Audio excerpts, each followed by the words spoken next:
উনি জানেন না কিছু। উনি এখানে হাউসে পাগড়ি পরে আসতেন, এইরকম ওর মাথায় কিছু নেই। উনি বলছেন অনেক, ওনার কাছে অনেক ফ্যাক্টস রয়েছে, এটলির লেখা চিঠি রয়েছে, জওয়াহরলাল নেহরু লিখেছিলেন, ওয়ার ক্রিমিনাল নেতাজি সুভাষ বোস, এই ধরনের কাগজ তিনি আজকে নিয়ে এসেছিলেন। ওসব কাগজ কে দেখতে যাচ্ছে?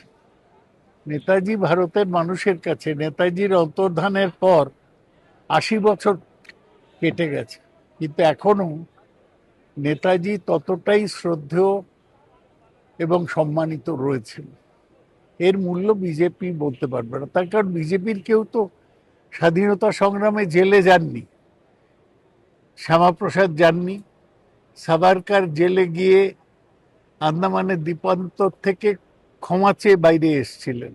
আমরা চাইবো যে এক, অনন্ত মহারাজের বিরুদ্ধে বিজেপি পদক্ষেপ নিক, ওকে ওদের পার্টি থেকে বার করে দিক, এবং মুখ্যমন্ত্রী যেগুলো বলছে সেগুলো আসলে কার্যকর করুক।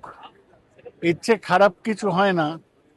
বিজেপি কুচবিহারের রাজবাড়ির একজনকে সাংসদ করলো, সে যা ইচ্ছে তাই নেতাজি সম্বন্ধে বলছে, এ তো সহ্যের অতীত।